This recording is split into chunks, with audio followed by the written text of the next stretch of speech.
किसान भाइयों, हर्बिसाइड का इस्तेमाल जिंदगी में आप कई बार करते हो और हाँ, कई बार आपने ये एहसास भी किया होगा कि आपकी जो मुख्य फसल रहती है जिससे आप उपज पाते हो उसको भी उन हर्बिसाइड के कारण झटका बैठता है। चाहे वो राउंड अप हो, चाहे वो ग्रामोक्सोन हो, चाहे वो गोल हो, चाहे वो टारगा सुपर हो, चाहे वो टिंजर हो, कई प्रकार के स्वीप पावर हो, कई प्रकार के हर्बिसाइड मार्केट में आते हैं।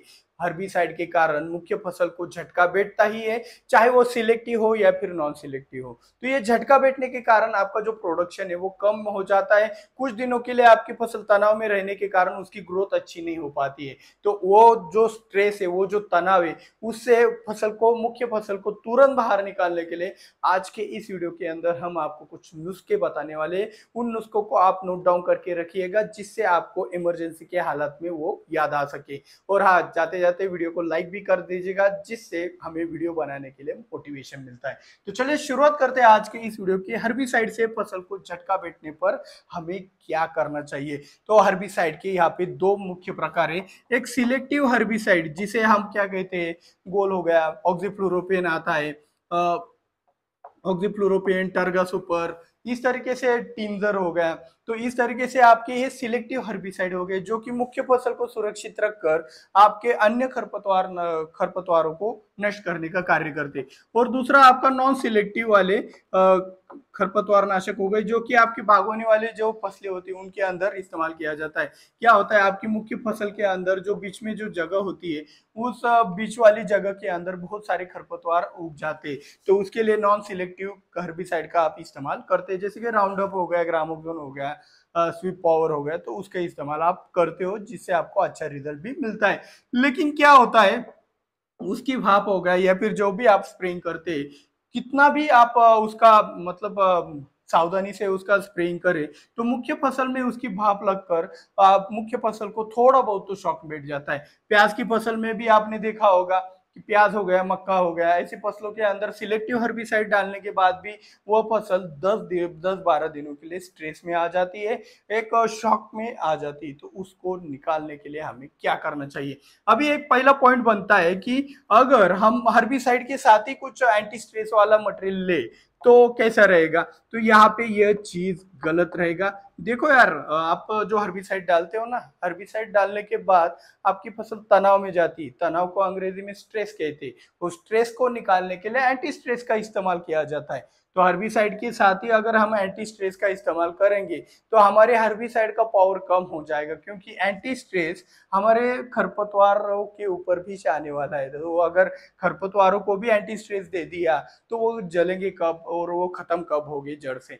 तो इनको जड़ से खत्म करना है खरपतवारों को, तो आपका ये जो पहला ऑप्शन बनता है ना कि हर्बिसाइड के साथ ही कुछ एंटी स्ट्रेस दे दो, ग्रीन मिरेकल दे दो या फिर सिलिकॉन दे दो, कुछ ना कुछ दे दो, तो वो आपका सब कुछ गलत बैठता है। आपको क्या करना है, एक प्रोसीजर फॉलो करना है कि आपको पहले क्या करना है, हर्बिसाइड का स्प्रे कर लेना है। हर्बिसाइड का स्प्रे करते वक्त एक चीज आपको ध्यान में रखना है कि जमीन में मुख्य प्रकार से अच्छी तरीके से नमी होनी चाहिए। अगर जमीन में नमी ना हो तो कोई भी हर्बिसाइड हो उसके अच्छे रिजल्ट नहीं आते। ये आप सभी ने ऑब्जर्वेशन तो किया है, लेकिन फिर भी मैंने यहाँ पे याद दिला दिया। जमीन में नमी अच्छी होनी चाहिए। इसके दो फायदे, एक तो हर्बिसाइड के खरपतवारों के ऊपर रिजल्ट भी बहुत अच्छी तरीके से आ जाते हैं, और दूसरी बात, उसी नमी के कारण आपकी मुख्य फसल स्ट्रेस में जाने से बच जाती है, बहुत ज्यादा स्ट्रेस में जाने की जगह पे। तो यहाँ पे नमी अच्छी तरीके से होनी चाहिए। और जब आप हर्बिसाइड का इस्तेमाल करते हो, नमी अच्छे से बरकरार रखते हो, आपके खरपतवार जलने लगते हैं, तो आपको हर्बिसाइड डालने के तीसरे दिन आपको क्या करना है, 3 दिनों के बाद आपको एंटी स्ट्रेस का इस्तेमाल करना है। समझ जाओ ये बात। तो 3 दिनों तक हमने ये गैप क्यों रखा, तो जो भी खरपतवार है उनके अंदर सही से प्रक्रिया चलकर उनको खत्म करने के बाद ही हम एंटी स्ट्रेस का अगर इस्तेमाल करेंगे तो हमारा एंटी स्ट्रेस, जैसे खरपतवार नाशक हमारा हर्बिसाइड जैसे मुख्य फसल पे आ गया तो उससे हमारी मुख्य फसल को झटका बैठा, तो वैसे ही एंटी स्ट्रेस हमारे मुख्य फसल के लिए जा रहा है, तो वो खरपतवारों के ऊपर भी जा सकता है और उनको फिर से मजबूती भी दे सकता है। तो इसीलिए हम 3 दिनों का गैप रखने वाले हैं हमारी खरपतवारों को बचाने के लिए। तो इसीलिए आपको क्या करना है, तीसरे दिन आपको ऐसा कौन सा वाला एंटी स्ट्रेस डालना है इसके बारे में जान लो। तो फसल को मजबूती कौन कौन देता है, फसल को मजबूती देता है आपका कैल्शियम, फास्फोरस, सिलिकॉन, ठीक है। ये तीनों चीजें फसल को बहुत अच्छी तरीके से मजबूती देते हैं। तो हम यहाँ पे एक कॉम्बिनेशन बना लेते हैं, इसके अंदर कुछ चीजें आपके पास अवेलेबल ना हो तो चल जाएगा, लेकिन मुख्य तौर पर आपको चिलेटेड कैल्शियम लगने वाला है। तो चिलेटेड कैल्शियम आप 200 लीटर पानी के लिए 200 ग्राम का छिड़काव के लिए इस्तेमाल कर सकते हो। साथ ही साथ हम इसके साथ क्या लेने वाले हैं, बोरॉन। बोरॉन से क्या होता है, इम्यूनिटी पावर बढ़ जाती है, फसल के अंदर कोई तना हो तो वो निकल जाता है, सेल डिवीजन का जो भी कार्य है वो भी चलने लगता है। आप देखना कोई टमाटर के अंदर ऐसे फूलों वाली फसलों के अंदर कोई हर्बिसाइड डाल देते तो उसके अंदर 5-6 दिनों के लिए वो फूलों का आने का जो सिस्टम है वो बंद हो जाता है। वो वही कारण होता है, स्ट्रेस होता है, तो इससे सब चल पड़ेगा। तो चिल्टेड कैल्शियम 200 ग्राम, बोरॉन 200 लीटर पानी के लिए 200 ग्राम का इस्तेमाल करने वाले हैं। साथ ही साथ हम इसमें करने वाले हैं इस्तेमाल 13-40-13 या फिर 12-61 का। इससे फास्फोरस बढ़ेगा आपका आपके फसल के अंदर, तो फास्फोरस बढ़ेगा और आपको बहुत अच्छी तरीके से मदद हो जाएगी। तो चिल्टेड कैल्शियम, बोरॉन 13-40-13 प्लस इसके अंदर अगर आपके एरिया में मिला सिलिकॉन पाउडर तो बहुत ही अच्छा है। सिलिकॉन पाउडर आपके एरिया में नहीं मिलता है तो कोई टेंशन लेने की बात नहीं, बाकी का कॉम्बिनेशन भी डाल देते हो तो अच्छी तरीके से कार्य करेगा।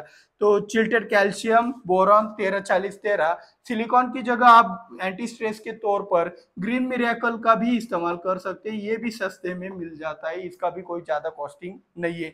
तो ग्रीन मिरेकल का भी इस्तेमाल कर सकते हो या फिर आप सियाप्टन का भी इस्तेमाल कर सकते हो। सियाप्टन भी आपके लिए बहुत ही अच्छा प्रोडक्ट साबित हो जाता है, लेकिन सियाप्टन का कॉस्टिंग ज्यादा है, ग्रीन मिरेकल का उससे थोड़ा कम है, और सिलिकॉन सबसे सस्ता मिलता है, किसी भी कंपनी का लो, हमें कोई लेना देना नहीं है सिलिकॉन। तो ठीक है, तो इसलिए हमने आपको सबसे सस्ते में बढ़िया वाला ऑप्शन आपके लिए यहाँ पे रखा है। तो चिल्टेड कैल्शियम, बोरॉन 13-40-13, सिलिकॉन अगर हम डालते तो हमारी फसल तनाव से निकल जाती।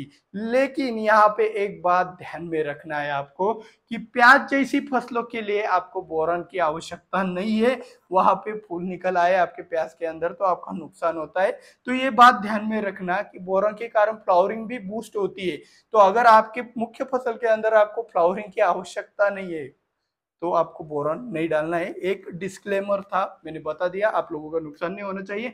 तो अगर आपको आज के इस वीडियो में कुछ अच्छी जानकारी मिली होगी, आपका कुछ समय व्यर्थ नहीं गया होगा, तो वीडियो को लाइक कर दीजिएगा, चैनल को सब्सक्राइब करके बेल आइकॉन को भी दबा दीजिएगा। और 2 लाख सब्सक्राइबर कंप्लीट होने पर आप सभी को शुभकामनाएं, और साथ ही साथ 10 लाख सब्सक्राइबर का बड़ा पहाड़ है हमारे पीछे, तो हमें उसे भी पार करना है। तो मिलते हैं अगले वीडियो में। जय जवान जय किसान।